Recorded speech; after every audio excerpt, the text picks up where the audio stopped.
Olá, meu nome é Cauê Alves, eu sou professor do Departamento de Arte da PUC de São Paulo e coordenador do curso de graduação em Arte, História, Crítica e Curadoria. E a nossa aula de hoje é uma introdução ao campo da curadoria e suas correlações, com a crítica e a história, especialmente a história da arte. Queria começar falando um pouco sobre a origem do termo curadoria. O que faz um curador? Né? Quais são as obrigações de um curador de arte? Né? A curadoria é um campo de prática, né? Uma investigação que surge no interior dos museus.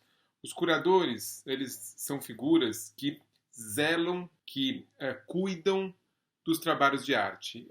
Esse profissional ali nasce no interior das instituições, né, como eu falei, dos museus, e eles são responsáveis pelas coleções, pelos acervos de museus. Inicialmente é assim que ocorre, né?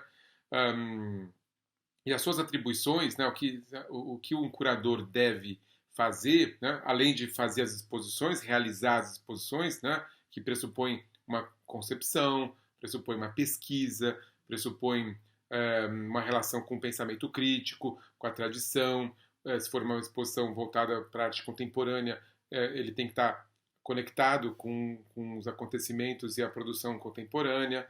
Ou seja, a atribuição, né, de um curador de museu, além de fazer exposições, é preservar o acervo, é investigar o acervo, conservar esse acervo, né, no seu sentido físico, né, no seu sentido de que ele tem que zelar, né, pelo controle de umidade, controle de luminosidade, por questões técnicas da conservação, mas também por questões conceituais, né, de que zelar pelos conceitos das obras para que elas possam permanecer. Algumas obras elas são até imateriais, né, obras mais contemporâneas, que, portanto, o fundamental é muito mais a ideia do que propriamente a matéria. Claro que numa pintura a matéria é fundamental, tem que ser conservada a tela, a tinta, assim como numa escultura, mas há projetos contemporâneos que o curador precisa zelar para que a peça, que a obra seja realizada de acordo com as instruções do artista. Se for uma obra que pressupõe a participação, pressupõe um contato corporal, ele tem que zelar para que essa participação ocorra, né? Então, esse profissional que nasce no interior dos museus, né, que tem também a obrigação, né, tem também a atribuição, né, de pensar uma política de aquisição, né, um modo como ele vai colecionar, vai construir a coleção do museu, e para isso ele vai ter que interpretar uma herança histórica, interpretar o passado, interpretar a tradição para poder projetar o que ele fará para o futuro. E isso pressupõe, né, que ele realize pesquisas e ele torne pública, né, ele tem que tornar público a pesquisa que ele realizou. Isso se dá tanto numa curadoria, numa exposição, mas também em seminários, em palestras e, eventualmente, né, em publicação de catálogos. Então, claro, se o curador de museu ele nasce no interior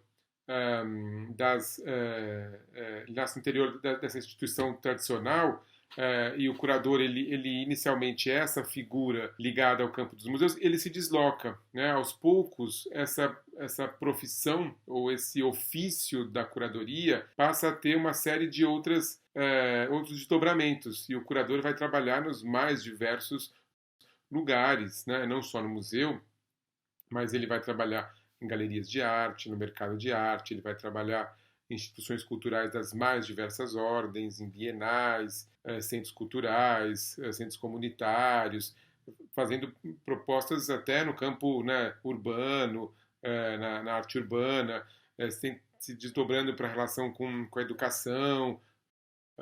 Ou seja, ele inicialmente, o curador é um intelectual, né, que dirige, organiza exposições que agora se dão nos mais diversos locais e espaços, né? Então, alguns teóricos, como Hans Ulbricht, compara o campo da curadoria com a profissão do curador com a do regente de orquestra, né? No sentido de que ele tem que de algum modo, fazer com que os instrumentos, que seriam, né, o equivalente às obras de arte numa exposição, eles toquem harmonicamente para que um não apague o outro, um não ressoe mais do que o outro, ou seja, ele pensa numa harmonia total. Claro que talvez possa ser um pouco exagerado comparar o curador com um regente de uma orquestra, na medida em que a gente pode falar que, pô, o regente de orquestra, ele sabe tocar todos os instrumentos. Ele é também um músico. E o curador não necessariamente precisa ser um artista também, né? A formação de curadores, ela passa muito hoje em dia pelo campo da teoria, da história da arte e de disciplinas das humanidades, né? Antropologia, política, ciências sociais, até geografia, indo potencialmente indo para o campo das ciências naturais, a ecologia, a botânica, dependendo do lugar de atuação do curador, né? E claro, essa disciplina, né, da curadoria, esse campo, né, de práticas curatoriais, eles se desdobram a ponto de que hoje um curador ele também pode ser independente, ele pode prestar serviço, ele não precisa trabalhar necessariamente para uma instituição, como no passado aconteceu, né? Mas sem dúvida, né, eu acredito que a curadoria é um campo é, do pensamento, né? A prática curatorial, ela de algum modo traduz pensamentos e, portanto, a curadoria pressupõe um processo intelectual e no sentido de dar inteligibilidade e, mais do que isso, atribuição de sentido à produção artística, a construção de sentidos, de relações, né? O curador é a figura fundamental, né, que articula uma narrativa, articula relações, ele põe os trabalhos em relações, pensa, concebe, discute e faz essas obras conversarem, né? Portanto, ele precisa pesquisar profundamente cada uma delas. A ideia de que, quando eu falo no curador como aquele que atribui sentido aos trabalhos de arte, eu estou falando também de uma noção muito simples. Cada obra possui um sentido isolado, né, quando ela está isolada. Mas quando eu coloco duas obras, uma ao lado da outra, né, ou mais que duas, né, a ideia de que uma obra doe sentido para a outra tanto quanto ela recebe. E, portanto, há uma fusão, há uma inter-relação entre os trabalhos. E aí há sentidos que surgem da relação entre os trabalhos, da relação entre as obras que o curador reuniu. Claro que hoje em dia, né, quando a gente fala em obra, em trabalho de arte, a gente pergunta, mas, poxa, o que é obra de arte? Quem define o que é uma obra de arte contemporânea, uma vez que os artistas cada vez mais se apropriam de objetos, se valem de ideias, porque a arte contemporânea, né, ela pode ser feita com toda e qualquer matéria. A arte contemporânea ela pode ser construída, né, com os materiais mais nobres, né, como o bronze, o mármore, né, tradicionais, aos mais vulgares, aos mais banais, aos mais imateriais. Pode ser uma ideia ou pode ser, né, resíduos do corpo. Ou seja, se pode fazer arte com tudo. A pergunta é: quem define o que é ou não arte? É o curador? É apenas o curador que diz isso é arte, isso não é arte? Não, não é apenas o curador, né? Talvez num passado remoto essa figura do curador tivesse uma importância até muito maior, né? Essa figura do conservador, né? Se a gente for pensar nas origens dos museus, né? As origens das coleções em que públicas, a ideia de que o que entrava no museu, mesmo que não tivesse um sentido original de arte, ele passa a ser concebido a partir de uma narrativa da história da arte. Então, se a gente pensa nesses museus tradicionais, como o Louvre, o Prado, o Metropolitan, que colecionam, né, objetos de todas as, as épocas e lugares, esse museu mais enciclopédico tradicional, o simples fato de uma múmia egípcia entrar numa coleção dessa, ela passa a ser percebida dentro do estilo da arte egípcia, ou uma pintura egípcia, ou uma máscara mortuária, ou, né, algum outro objeto de valor, né, um retábulo de uma igreja medieval, quando ela integra uma coleção de arte, ela às vezes perde essa função, ela perde esse lugar de origem, que podia ser uma função religiosa, um ícone do poder, e passa a ser visto a partir de uma construção de uma história da arte, de uma história dos estilos. Isso nos museus mais tradicionais. A questão é que é, se o curador era aquele que transformava não arte em arte ao integrar esses objetos numa coleção, hoje em dia o mundo é muito mais complexo do que isso. O curador sozinho não define o que é ou não arte, porque o curador faz parte de um circuito, faz parte de um sistema em que há muitas instâncias que legitimam ou deslegitimam um objeto como arte. Quando eu falo num circuito ou num sistema, eu estou pressupondo uma rede de relações que, claro, envolve desde os museus, as bienais, os centros culturais, os espaços expositivos tradicionais, mas também, né, envolve o campo do mercado de arte, que é cada vez mais poderoso no mundo contemporâneo, com galerias de arte, feiras, leilões e todo um mercado primário e secundário, né? Ou seja, a primeira venda da obra e a segunda, a terceira e as vendas subsequentes que uma obra pode ter.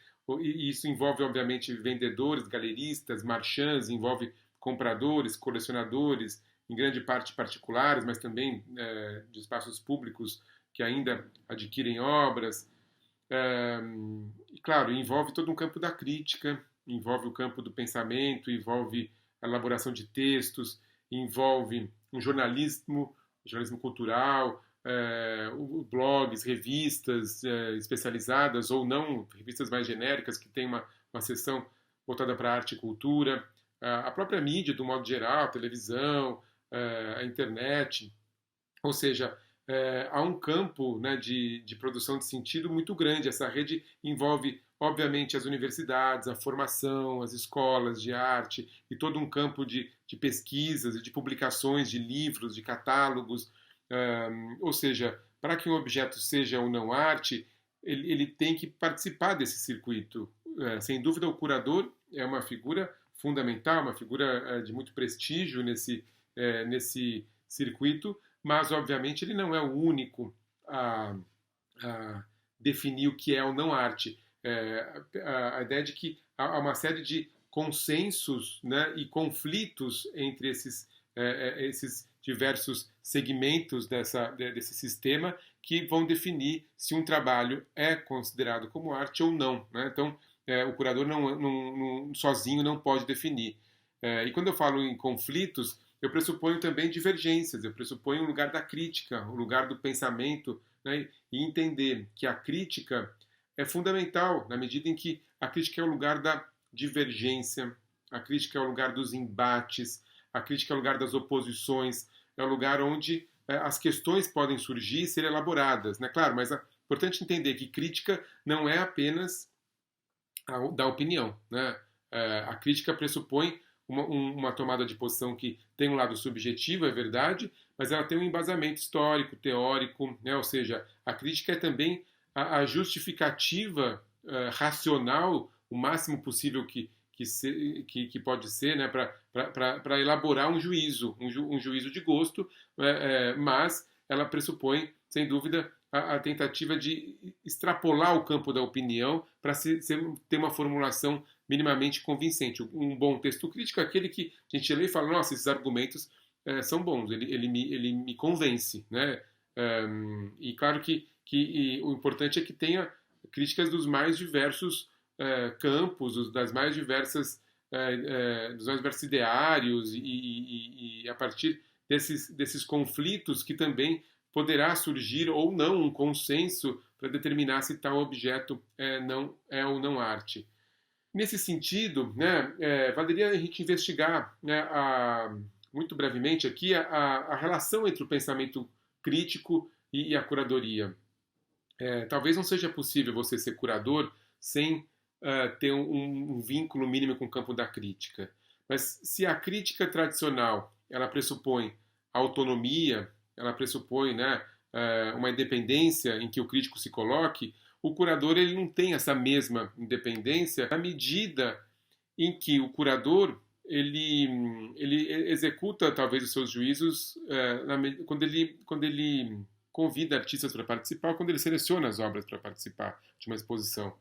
Então, a ideia justamente de que um curador de arte, ele não é um crítico na medida em que ele não vai emitir esses juízos, porque quando ele convida esses artistas, ele já parte de um lugar de adesão, ele já pressupõe uma relação, né, com esses trabalhos e já dá um aval, enquanto que o crítico, que muitas vezes irá criticar essas obras ou a exposição, ele tem essa outra autonomia. É verdade que a gente vive num mundo em que a crítica de arte ela perdeu, né, muito da sua importância ou do seu espaço na mídia, ela é cada vez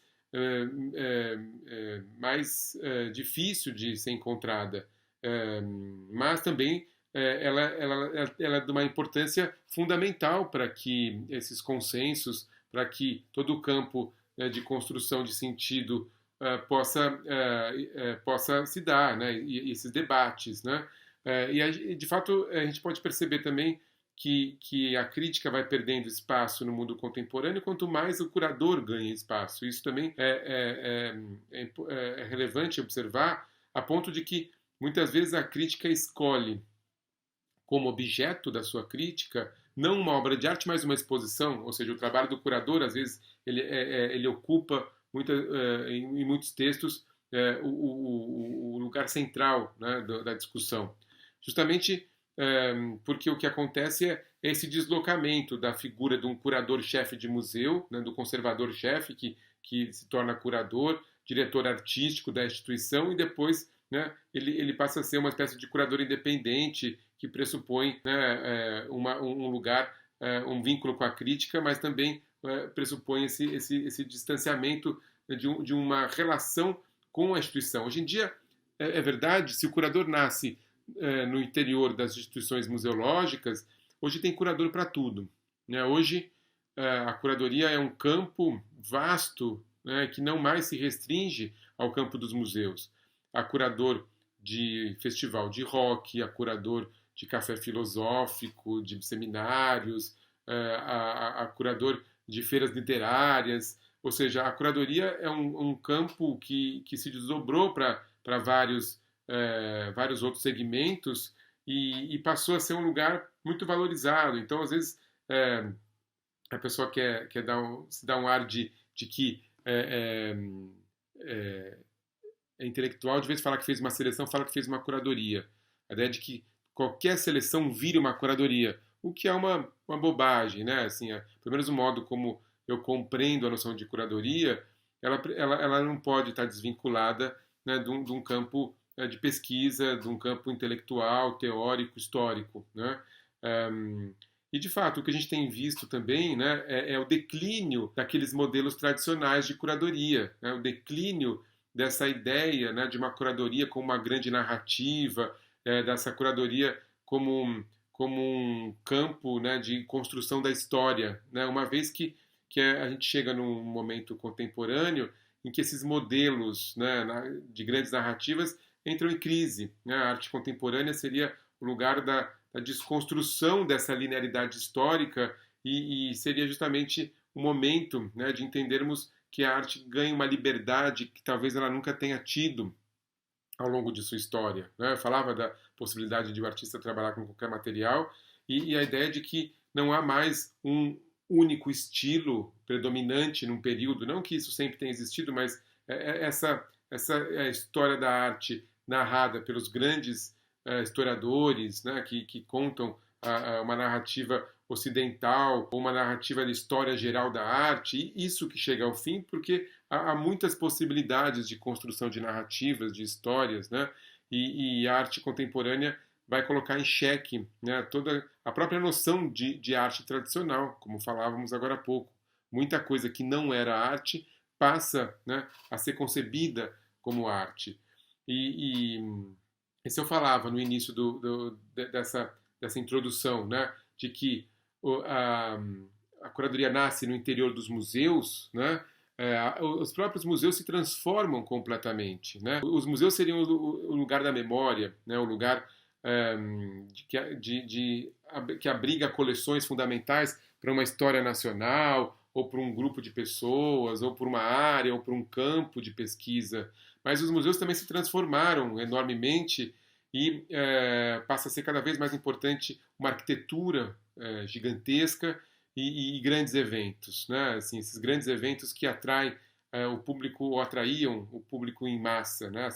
Essas exposições midiáticas com filas na porta, com grandes com grande propaganda, ou seja, esse lugar, né, da exposição dos museus como um grande prédio, um grande evento, às vezes passa a fazer com que a própria noção de acervo, de coleção, que é o que estava na origem do termo curador, que era aquele que cuidava do acervo e da coleção, ele deixa de ser tão importante. Então, às vezes a gente vê o curador muito mais focado no campo da programação da instituição, de realizar as exposições, do que propriamente, né, de cuidar do seu acervo. E, de fato, a gente tem que pensar que no Brasil esse é um campo que deve ser muito valorizado. A gente tem passado por recentes incêndios em instituições, um descaso, né, do país com a sua memória. Dá para enumerar vários incêndios, não só o Museu Nacional recente, mas o MAN do Rio de Janeiro já pegou fogo nos anos 70. Recentemente, o Museu da Língua Portuguesa, aqui em São Paulo, o Memória da América Latina, entre tantas instituições que não pegaram, mas estão ameaçadas de serem destruídas a qualquer momento. Então, de fato, o curador que cuida do acervo, ele permanece como uma figura fundamental nosso meio cultural, né? E, claro, o curador ele pode trabalhar nos mais diversos campos, como falávamos agora há pouco, né? Ou seja, ele não é mais um profissional especializado em lidar com artes visuais, né? Mas também o que a gente tem visto, né, esse campo do turismo, especialmente fora do Brasil, né, o turismo internacional, uma indústria que faz com que centenas de pessoas façam viagens para ver exposições, para ver esses grandes espetáculos, para dar conta, né, de visitar uma exposição ou outra. As bienais são fenômenos fundamentais que ou agregavam antes da pandemia grande parte, né, do público especializado e que se juntavam, assim como as feiras, né? Claro que agora esse campo todo está tendo que se reinventar. Os museus vão ter que pensar em novos protocolos de abertura, as feiras de arte também, como é que elas vão se organizar, aquelas multidões nesse momento não serão mais possíveis, e é claro que a própria ideia de curador como aquele que produz grandes eventos, ele perca a sua importância, porque quem é que vai ficar numa fila gigantesca para se amontoar numa exposição em tempos de pandemia? Então a gente vive num momento muito importante de autorreflexão das instituições, do próprio papel da curadoria e dos museus de arte, e também da curadoria em outros espaços dependentes, espaços alternativos, espaços autônomos, que também possuem programações, possuem atividades culturais que geralmente são elaboradas e conduzidas por um curador, né? Eu queria chamar muito a atenção para essa ideia, né, nessa introdução à curadoria, que o curador, embora ele selecione as obras da exposição, essa não é a sua única tarefa, talvez nem seja até a tarefa mais importante. O fundamental do trabalho de curadoria, né, é justamente a pesquisa, a concepção, a execução de todo um campo teórico que ele vai tentar espacializar numa mostra, né? E hoje em dia as mostras acontecem também não só, né, em espaços tradicionais, mas acontecem nos mais variados espaços, a ponto de que uma mostra possa acontecer, né, numa plataforma virtual, num site, ou seja, entender, né, a multiplicidade de possibilidades do campo da curadoria, né? Ou seja, a gente tem visto de um tempo para cá o curador como aquele que está também se preocupando em desconstruir os discursos dos vencedores, os discursos mais aceitos no campo da história. E, portanto, recontando outras histórias, buscando refletir sobre as injustiças do passado e como que o curador também possui um papel político cada vez mais relevante quando ele elabora as suas diretrizes e o seu eixo curatorial para uma exposição ou para um conjunto de exposições ou para uma instituição, se for o caso, né? Eu acho que a gente está vivendo num momento muito fundamental, né, nesse país, especialmente quando a gente passa a discutir, no país e no mundo, passa a discutir a própria história e como que os monumentos contam essa história. A gente passa a discutir a nossa memória, se o museu e a curadoria são responsáveis pela discussão, preservação e também reelaboração da memória, falar, né, sobre monumentos que devem ser preservados ou não é fundamental, né? Mas claro que quando a gente fala em não preservar monumentos, soa muito estranho.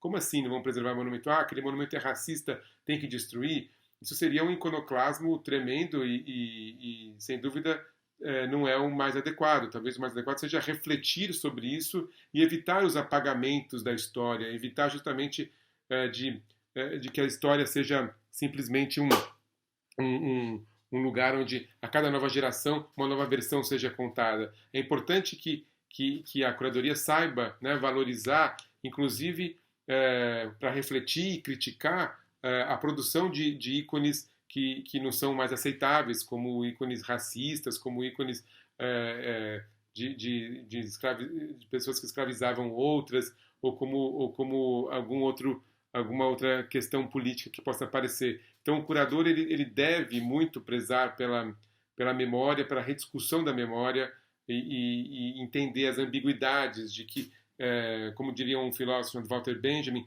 todo monumento da cultura é também um monumento da barbárie.